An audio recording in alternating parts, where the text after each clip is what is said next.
Don't argue with the price action. But the RSI, it's overbought. It doesn't matter. Price action is the shepherd. It's the boss. Follow it like a good sheep and make your money. Bah! Hello nieces, hello nephews, it's your Uncle Charles here and welcome back to my YouTube channel where we do unbiased price action analysis. Good morning, nieces and nephews. We have a new week of trading, and I can't wait for the market to open. And I want us all to remember that price action is the number one indicator. That price action is the true shepherd. We got all these retail traders that are trying to sound like Einstein or trying to be like the next Michael Burry, thinking they're the only one that thinks the market's going to crash. It's because so many retail traders out there think they're the only one that thinks the market's going to crash. That's why the market's going up. You got to learn to follow the price action. People will ignore the price action to follow the RSI and all their 5,000 other indicators, whatever the news says, but they'll ignore the price action because of their bias. No matter how many times Uncle tells people to be unbiased, they continue to be biased. I've talked to so many traders this past week and they will all bear bias. Uncle's been doing this for years. I've been doing this for years. I can just talk to somebody and tell if they're biased or not. Okay? Because all the biased traders all talk the same. Even when they're pretending not to be biased, they all talk the same. Be a sheep, because the market can go up and it can go down. We all know that. So why trade it as if it can only move in one direction? There is so much money to be made. People will ignore the price action and look at the flows or whatever other indicators. The flows will say bearish, but the price action will say bullish, but they'll keep shorting, even though the price action is showing us bullishness. Come on, guys. Let's do better. Stop trading like the other 80-90% of traders who lose. Be different. Be a sheep. There are a very small amount of us. You guys think there's a lot of sheeps out there because you roll with Uncle Charles. There is a little bit of us. If you are a sheep, you are a rare breed in trading. Don't think because you're in the sheep's den with me that everybody thinks like us. They not like us. They not like us. Anyways, enough with the uncle stuff for now. Let's get to the chartist part. Like I said, we had a bullish breakaway gap that definitely led to more upside. We cleared last week another fib level of 553.4. Right now we're trying to gap up. There is a pivot high at 555 from last week. If that level clears, there's a big chance we are getting bullish continuation. The RSI is saying overbought, but unless the price action starts breaking down support level, then this RSI can get more overbought. So if 555 clears and we stay above 553.4, the breakout stays intact and we're getting some more bullish follow through. 555 clears, I have the next critical fib level, which is also the previous all-time high at 565. We have a gap at 563. I have a 557 level and a 560 level. So we got targets to the upside, and it's possible we hit them if the majority of retail traders are bear biased, which I'm betting they are. I'm thinking they are. Okay? And we can go hit those targets if 555 clears, 555, 557 clears. Now, if we are going to get a pullback, the price action must tell us that we're getting a pullback. That means breaking down below 553.4, breaking down 552, 550, and the next fib level at 548.33. We got to break down critical levels. We got to break down structures. Speaking of structures, we had this flag, the pink line, downtrend line. We breakaway gap. If we're going to get bearish, then we need the breakaway gap to be invalidated. That means price need to drop back below 554. We do have a gap down there, but it'll need to break down 554. It'll break down this blue trend line. It'll break down the pink down trend line. It'll break down my fib level. It'll break down multiple levels, invalidating the breakout, thus turning us and giving me reasons to be bearish.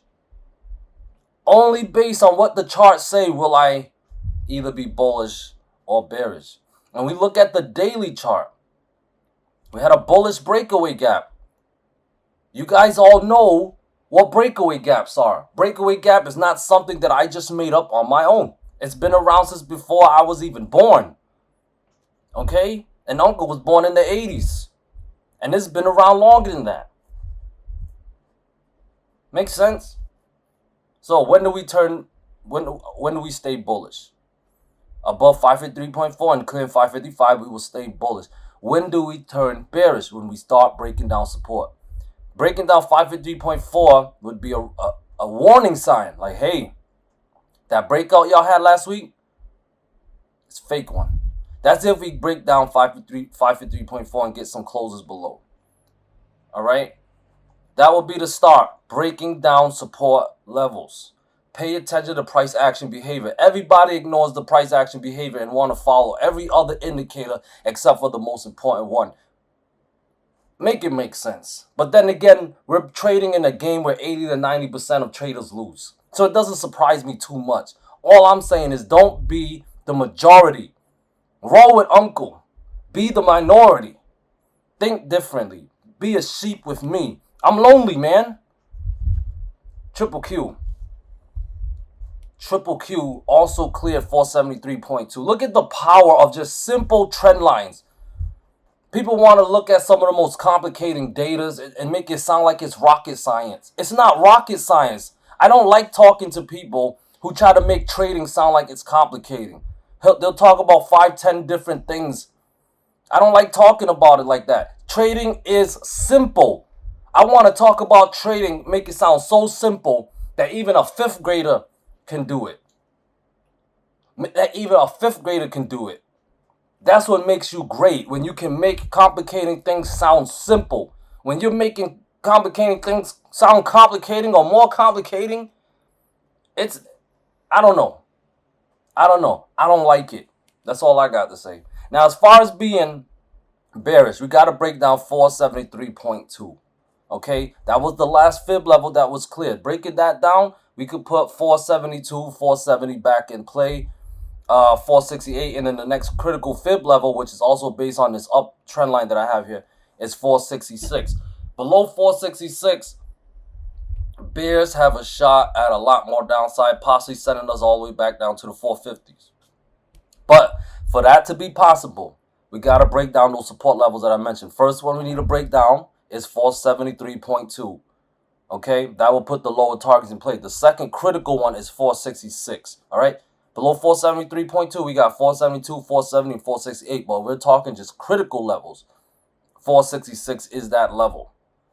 All right? And above 473.2, we will stay bullish. All right? Clearing 475 and 476.5 would trigger more upside. All right? 470, above 476.5. I got 478. 480, 482, all as targets. Above 482, that's a fib level. If we clear that, that's a clearing of a fib level. Likely we get a lot more upside if that level clears. Look to react. Never mind your bias. Never mind what your other favorite YouTuber said. Look to react and follow the price action. Now, Tesla has not broken out of its down trend line yet. So that's a sign that, hey, we're still in correction mode. But we got to be ready for anything. I have a fib level at 216. And if that level clears, 217.5, 219, and 220.5 would all be in play. 220.5 is the next fib level. And it almost tested that last week, but there was too much selling pressure. And for the downtrend line, to break out the downtrend line, Tesla would need to get above 222.5. So those are the levels that must clear. But it's only possible, the first level clears that needs to clear is 216. Only possible if that level can clear. Below 216 is overall bearish on Tesla. Okay, we've been on a downtrend since July 11th. So if we stay below 216, that's overall bearish. Breaking down 214, 212, and 210 would be bearish follow through. Look to short when support levels break down. All right.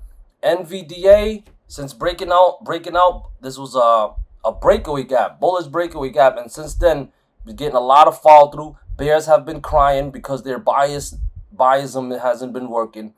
Anyways, right now I have a next level at 125 and 127. Those are very important levels. 125 is a macro level, fib level, and 127 is based on the down pink trend line.